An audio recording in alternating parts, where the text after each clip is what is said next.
할렐루야. 마지막 때 성도들을 깨워서 주님의 다시 오심을 준비하고자 원하는 홍광선 목사입니다. 오늘은 말기암 선고받은 목사의 고백이라는 제목으로 내 몸이 성령의 전이었습니다 라는 짧은 간증을 드리고자 원합니다. 저는 40대에 열정이 넘치는 목사였습니다. 미국에서 6년간 2개의 개척교회를 섬기며 주님을 위해 헌신했습니다. 영주권을 받을 단계까지 왔지만 갑작스레 찾아온 병으로 모든 것을 내려놓고 한국으로 돌아와야 했습니다. 처음에는 이 또한 믿음으로 이겨내리라 다짐했습니다. 한 달 만에 10kg이 빠지고 설사가 멈추지 않았지만 저는 하나님을 믿는 믿음으로 이겨내려 했고 심지어 새로운 사역을 전주에서 시작했습니다. 하지만 병세는 점점 악화되었습니다. 배에 복수가 차고 밤에는 열이 나서 깊은 잠을 이룰 수 없었습니다. 급기야 금요 기도회 때에는 기도회 인도를 못하고 허리 통증으로 인해 차 안에 누워 있어야 했습니다. 허리 디스크인 줄 알고 척추 병원까지 다녀왔지만 사실 디스크가 아니라 이미 암이 골수까지 침범해서 골수암이 되어서 허리가 아팠던 것임을 나중에 알았습니다.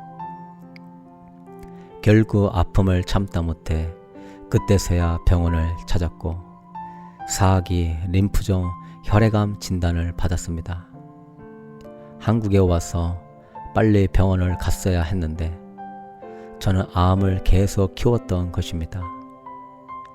암이 골수를 침범하고 신장과 여러 것을 망가뜨릴 때까지 방치한 것입니다. 외투세포 림프종 백혈병이라는 진단은 저에게 청천벽력과 같았습니다. 주여, 어찌하여 주의 종에게 이런 일이 있습니까?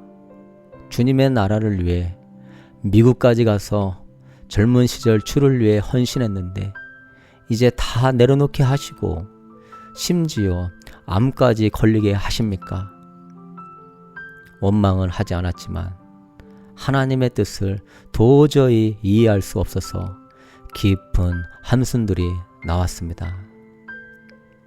항암 치료는 또 다른 고통의 시작이었습니다.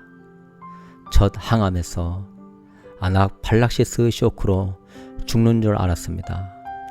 항암약이 반드시 들어야만 사는데 안타깝게도 두어 30분 만에 부작용이 심해서 중단하게 되었습니다. 이제 죽음이 눈앞에 온 상황 같았지만 감사하게도 그때 저의 영혼은 오히려 담대한 믿음의 고백이 나왔습니다. 주여, 주의 종은 절대 죽지 않습니다. 이런 걸로 죽지 않습니다. 죽어도 주의 영광을 위해 죽습니다. 할렐루야. 이 기도를 주님이 받으셨는지 저의 암은 기적적으로 많이 줄어들어 퇴원할 수 있었습니다. 그러나 3개월 후 암은 다시 재발했습니다. 이번에는 심한 불면증까지 찾아와 2달 가까이 하루에 1시간 정도밖에 잠을 자지 못했습니다. 나중에 알고 보니 암으로 인해 도파민 분비에 문제가 생겨 뇌신경 전달 장애로 인해 다리가 떨리고 벌레가 기어 다니는 듯한 감각 때문에 잠을 이룰 수 없었던 것입니다. 그 힘든 불면증의 극심한 고통 속에서 저는 새벽마다 거실을 빙빙 돌면서 미친 사람처럼 하나님께 울부짖었습니다. 하나님 아버지, 어떻게 나에게 이런 일이 있지요? 하나님의 나를 얼마나 사랑하시는데 어떻게 내가 이렇게 잠도 못 자고 괴로워하게 하시나요? 저는 도대체 이해가 가지 않아요. 하나님의 나를 얼마나 사랑하시는데. 그런데도 하나님은 저를 마치 돌보지 않으시는 것처럼 아무런 반응이 없으신 것 같았습니다. 고통 가운데 하나님의 음성이 들리지 않으니 더욱 미칠 것 같았습니다. 이 모든 과정에서 저는 끊임없이 물었습니다. 하나님, 이 고난의 뜻이 무엇입니까? 어떤 유익을 주시려는 것입니까? 처음에는 하나님의 영광을 위한 것인가 생각했지만 재발을 겪으며 그건 아니라는 생각을 했습니다. 그럼 고난을 통해 주님은 처음 사랑을 회복시키기를 원하시는가? 그러나 처음 사랑이 회복된 마음도 오래가지 못했습니다.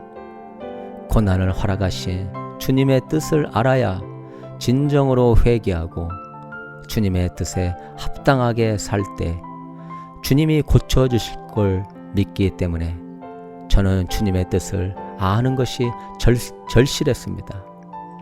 그러던 중 앤드류 머레이 목사의 성령이라는 책을 읽게 되었고 놀라운 깨달음을 얻게 되었습니다.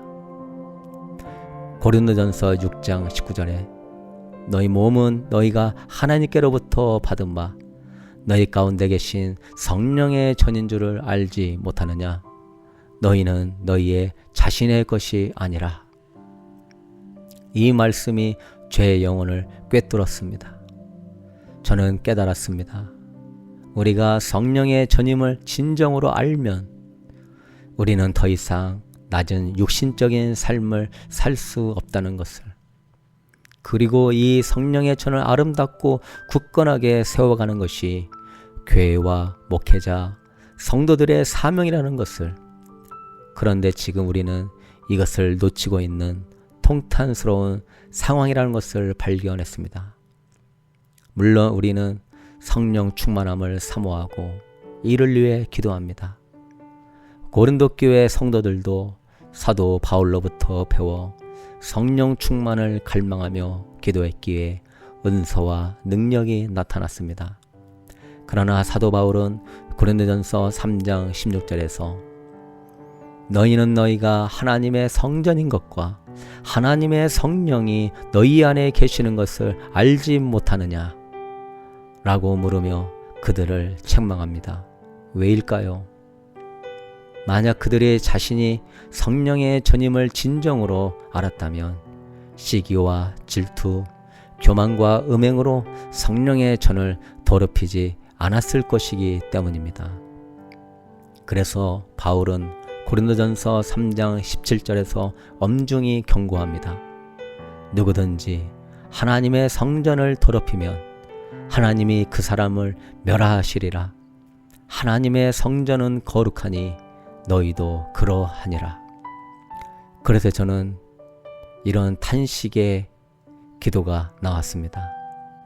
주님, 저 또한 고린도 교회 성도들과 다르지 않습니다.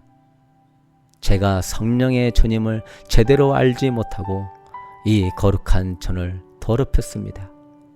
이제야 깨닫고 회개합니다. 성령의 전이 얼마나 소중한지, 이것이 일회성 은혜 받은 것에 머무르는 것이 아니라 성령의 전을 평생 관리하고 보호하며 거룩하게 하고 굳건히 세워야 할 것을 깨닫습니다. 이 깨달음과 함께 제 안에 새로운 소명이 일어났습니다. 그리고 매일 눈물로 간구합니다. 주님, 한국교회 성도들이 고린도 교회의 실수를 반복하지 않게 하소서. 우리 모두가 성령의 전임을 깊이 깨닫고 거룩하게 살아가게 하소서.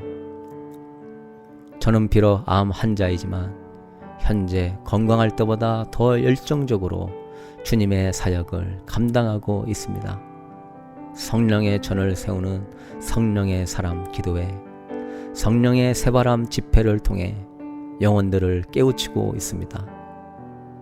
주님은 귀한 깨달음들을 날마다 더하셔서 성도들이 성령의 전을 세우고 굳건하게 하는데 도움이 되는 책 여러 권을 저술하게 하셨습니다. 또한 인터넷에서 성령의 전을 세우는 말씀 기도학교를 개강하여 수십여 명의 학우들과 함께 성령의 전을 세우는 말씀 기도 훈련을 하고 있습니다. 이 과정에서 저는 처음 사랑이 회복되고 흔들리지 않고 있으며 세상 것들에 대한 집착에서 벗어나 주님께 더 집중하게 되었습니다. 거의 모든 영역에서 세상적인 관심을 끊게 되었습니다. 이제 예배를 드려도 예배가 있든 없든 상관없이 찬양, 가사만 보아도 은혜를 받고 있습니다. 왜냐하면 제가 곧 성령의 전이기 때문입니다. 이제는 십자가가 부담이 아니라 기쁨이며 자랑이고 소망이 되었습니다. 십자가가 성령의 전을 세우는 축복의 통로이기 때문입니다.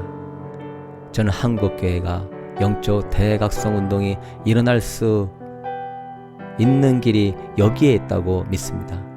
지금 한국교회가 영적으로 메말라가는 이유는 십자가의 도와 성령의 전에 대한 인식의 부족에 기인한다고 저는 진단합니다. 성도들이 자신이 진정 성령의 전이라는 사실을 깊이 깨닫는다면 낮은 수준의 은사주의나 믿음 만능주의를 버리고 거룩한 영성 생활을 성령님과 함께하면서 성령의 사람으로 변하게 될 것입니다.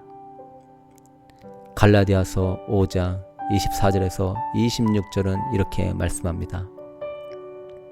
그리스도 예수의 사람들은 육체와 함께 그 정욕과 탐심을 십자가에 못 박았느니라. 만일 우리가 성령으로 살면 또한 성령으로 행할지니 헛된 영광을 구하여 서로 노엽게 하거나 서로 투기하지 말지니라. 아멘. 사랑하는 성도 여러분, 여러분이 그 귀하고 거룩한 성령의 전이라는 사실을 인식하고 이제 성령님을 주인으로 모시고 사는 삶으로 우리 훈련 받아서 영광스러운 하나님의 사람, 성령의 사람으로 세상의 빛과 소금이 될 수 있게 되기를 소망합니다. 7월 30일 날 대전 인근 계룡에서 집회가 있으니 오셔서 은혜 받으시고 또 말씀 기도 학교와 여러 가지 신앙의 서적들을 통하여 성령의 전을 세우는 이 거룩하고 영광스러운 비전을 이루어가는 복된 성도님 될 수 있기를 주님의 이름으로 간절히 축복합니다. 우리는 승리할 것입니다. 할렐루야.